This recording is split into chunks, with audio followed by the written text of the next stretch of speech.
Nkatha, the first Vice President of Muranga University under the new constitution, the year 2018-2019. She has defied all odds to become the young leader she is, right from the primary level, secondary, and eventually the university level. Let's unveil her leadership journey. Who is Nkatha? Find out on our Tomorrow's Leaders Show, TTL, where leaders are reborn.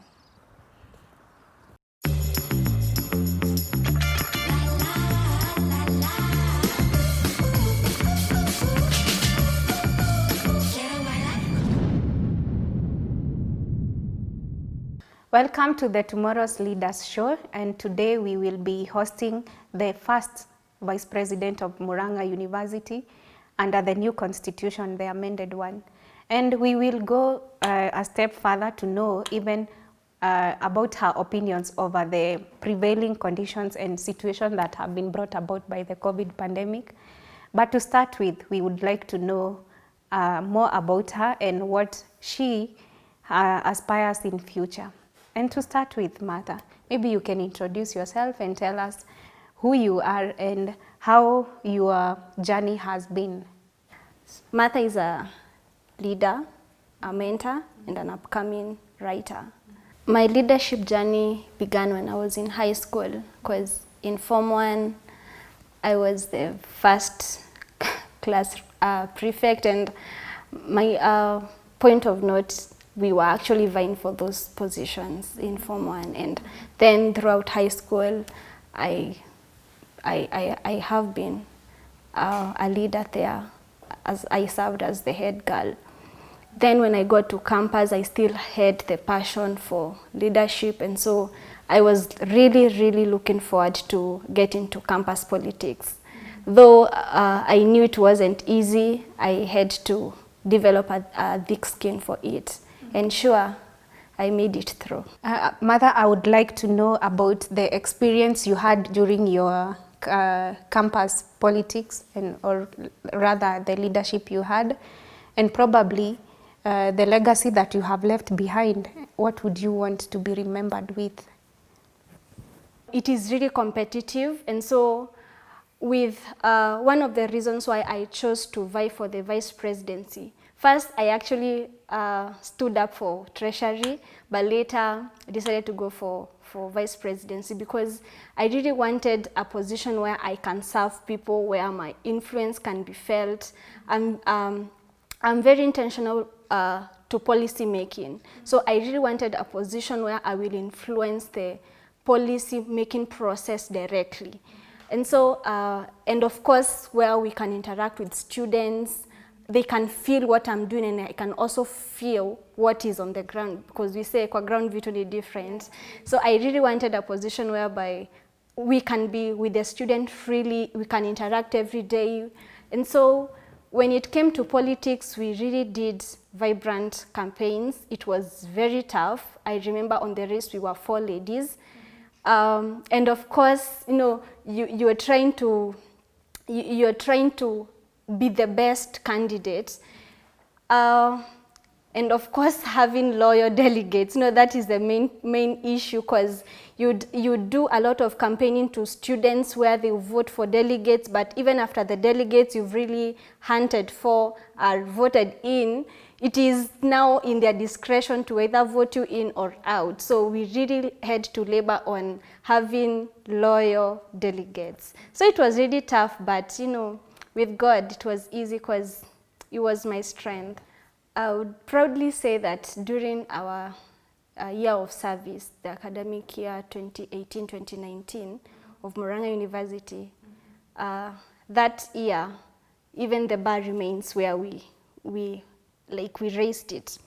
And you know, the university, if you go to that university today, they would tell you that that council really worked. So I wouldn't say the success of that council was wholly mine, because we were working with a team. I would appreciate our president, then Vincent Murangiri, and the Secretary General, John Jenga, whom we were working hand in hand to achieve the success that we did. So we really advocated for fee policies. You know, fee policies are the major issues of contention in the universities. We, you know, sometimes when we students, we are always against management, and we really see the management as enemies. But during my year of service, I appreciated that it's not about fighting the administration, it's not fighting the management, it is working with them. They are actually mentors, and they will help you even deliver to the students when you take dialogue as a form of leadership. And during our year, there were a lot of students who were out on academic leaves because of fees, you know, such related issues. Because, you know, you understand the fee policies in universities. Actually, I would say that sometimes those policies can be harsh on students, especially from humble backgrounds.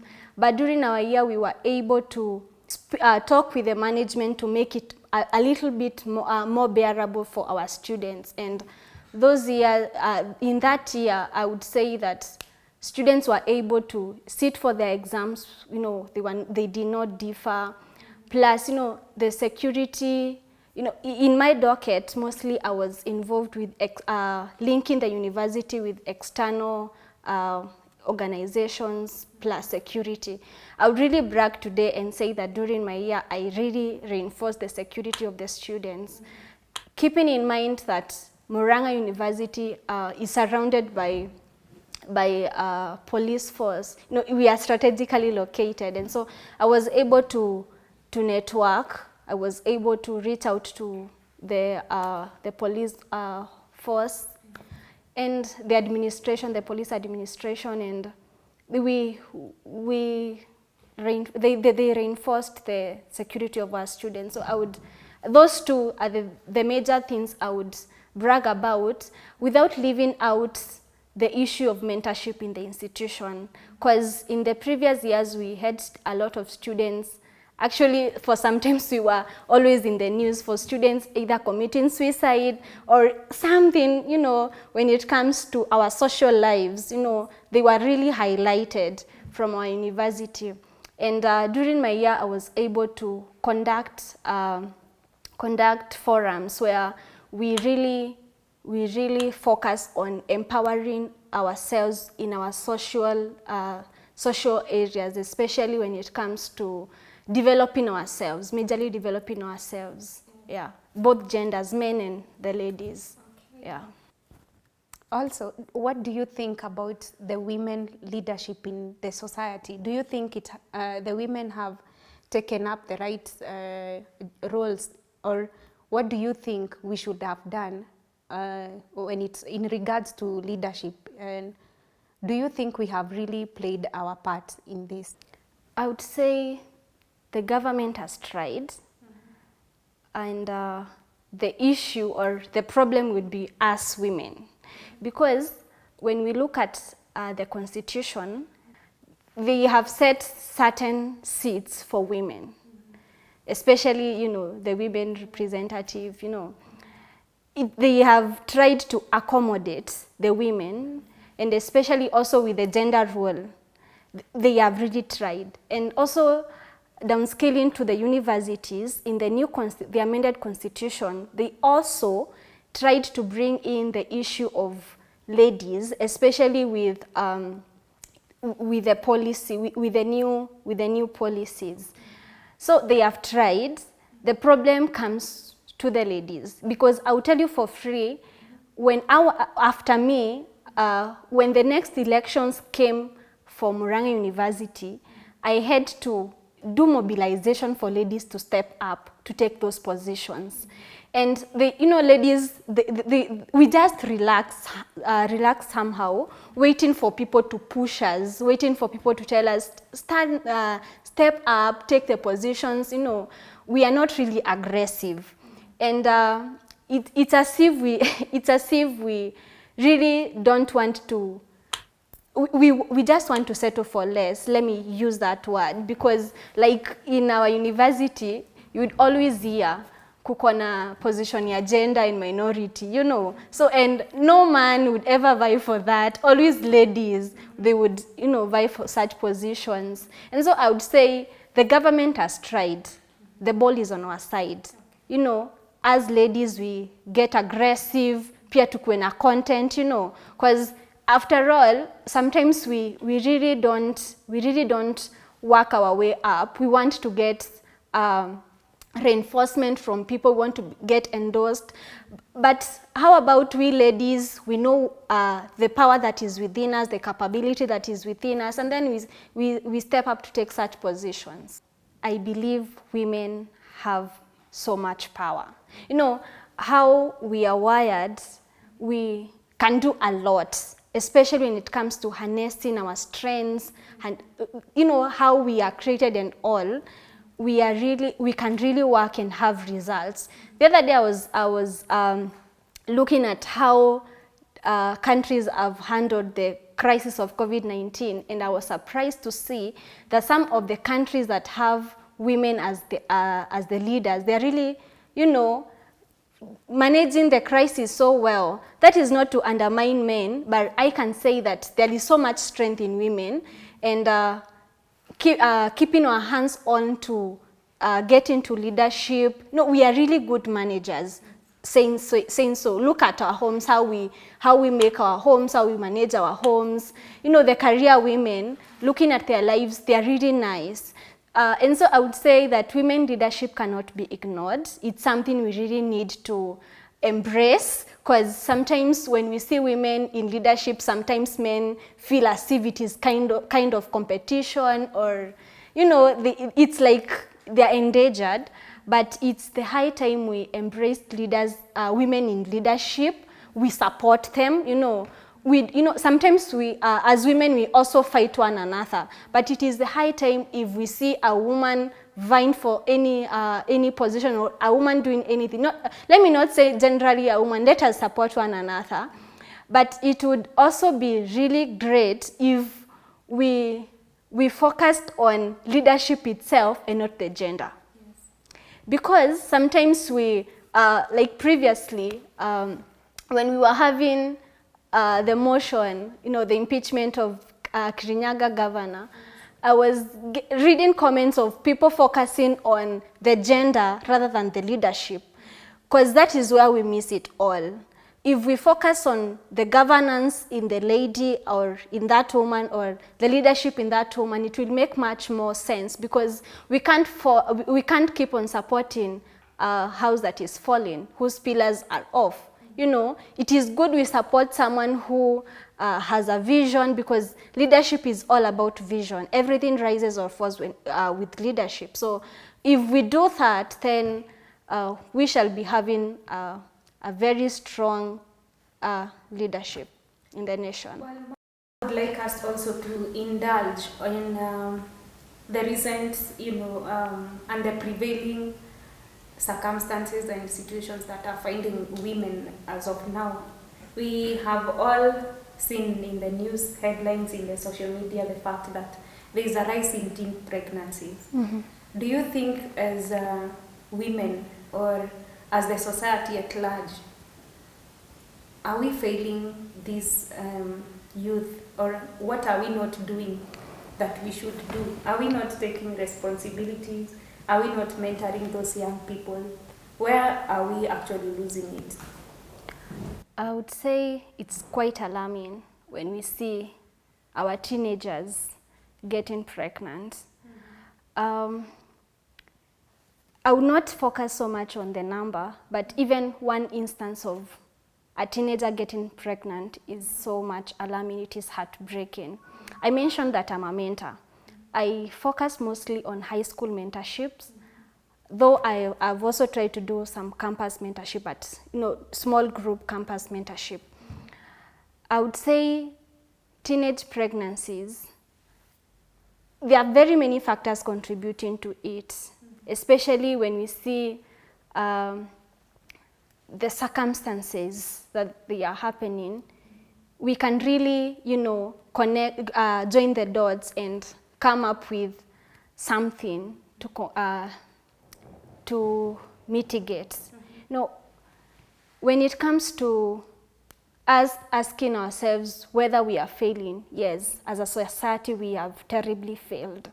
As a mentor, when I talk to the ladies, especially when we're doing sex and education, I come to realize that these people are so ignorant. The parents have, they have not shouldered the burden of educating the girl child or even the boy child when it comes to sex or even their reproductive health. We've left that for teachers and social media. And okay, I would say thank you to COVID-19 because the students are back with the parents, they are, parenthood is making sense at such a time because they will come to realize there are things they didn't address that they need to address now. And as a society, when it comes to parenthood, these are basic lessons that as a child grows up, they need to be taught by the parent, both the mom and dad. That's why I'm saying the parent, because sometimes, fathers, the other day it was Father's Day, and I was reading about people advocating for fathers to be present, most parents have left the burden to the woman. And, as it said, when a child is doing well, it is, the child belongs to the father. But when the child fails, the child belongs to the mother. But I would appreciate if parents embraced their children and they taught these lessons to them. Like for me, I grew up mom telling me sex is bad. And, having that at the back of my mind, everything that I would do, I would make sure that, I follow what my mom told me, because those values were inculcated in me at a very young age. And just as we told, like we train a child when they are young, because when they are old, they will not depart from those ways. I believe when parents teach their children those, morality, and of course, before morality it comes, the fear of God comes in. When you have the fear of God and morality is inculcated inside in the children, it will start by creating that foundation in those people. But again, when it comes to social media being the source of information to our children, it is so alarming because children are experimental. Whatever they see, they want to do. Yes. Whatever they hear, they want to do, So I would really say it's the high time as parents, they take positions, they take the rightful positions in mentorship. And of course, we who are the society, kitambo I hear, mtoto alikuwa wa society, but today mtoto ni wako. So as a society, it is also time we embraced our children, our children in the society, we mentor them, we correct them, because these days people don't correct other parents' children. We correct them. You can't see a child on the wrong and you just close an eye and leave, because that is not your child. Having a COVID-19 pandemic, it has given us a lot of free time. But I would say with this free time, it can be constructive or destructive. You choose which way to take. And you can't say that you'll just move with the clouds. And maybe when everything has settled, you want to take things back to normalcy. When with the much time people are free, I would say, I would tell mostly the students, they need to get busy. And parents need to make sure their children get busy. I was reading a piece a friend of mine wrote, and she was saying, it is high time, those families with the house helps and all, they take the house help as if it's one of family members, and the children to start doing such stuff.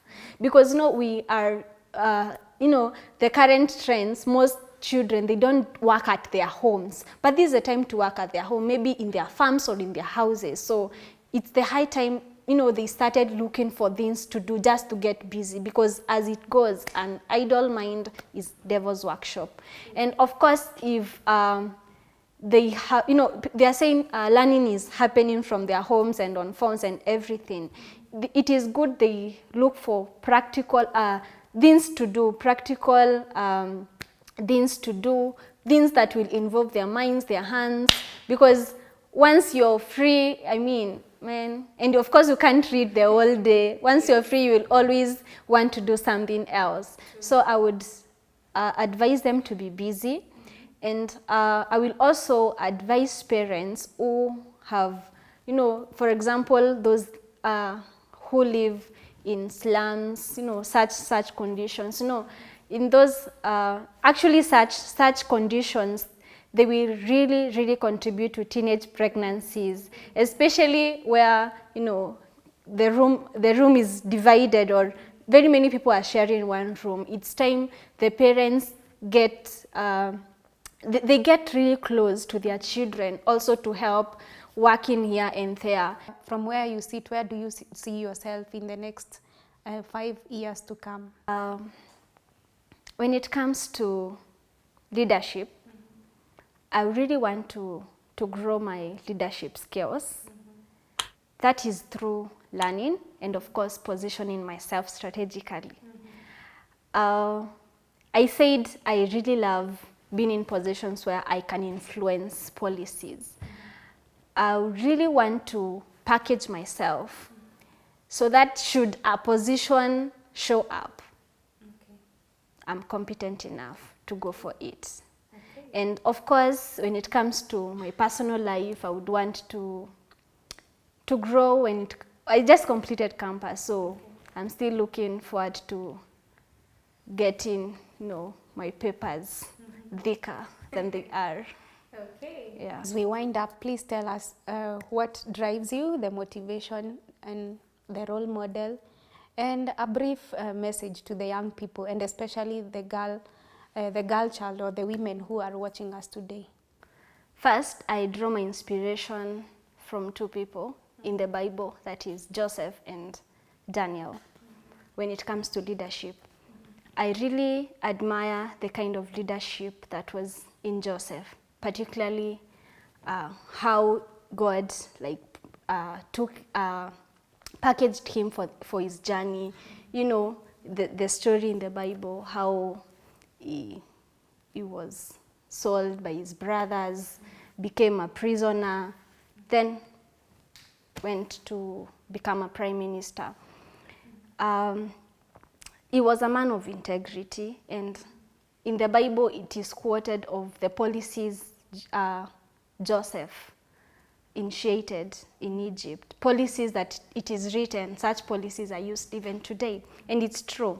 Because even in Kenya, we have a replica of the same. If harvest happens in Kenya, there is that percentage that must be stored, similar to what Joseph started in Egypt, and David, I say Daniel, because he's also a man of integrity, serving the king, but choosing not to defile himself. In our nation, that is the ingredient in leadership that is missing. We lack in leaders of character, leaders with integrity, and that is why every day we hear of, you know, people who have been impeached because of abuse of office, you know, people that have been taken to court because of corruption, and so on and so forth. So I really get inspired by those two people, because I really want to be a leader of integrity. To the ladies, beauty is not enough. There is more into it, and that is brains. Develop yourself, build yourself, and after you've really invested in your dreams, in what you want to achieve, work on the bigger picture. Other things will be added, because, you know, we've been having things coming to us so easily, and as it goes, if it comes so easily, losing it will also be so easy. So invest in yourselves, work on yourself, develop yourself, so that those that will come after you will have a holding. Thank you. There you have it from Mother. It is evident that we have a role to play as women and as young people, and it is not unless we take the initiative to make best of the practices and the activities that we have been endeared to do. Until next time, I've been your host, Caroline Nyokabi.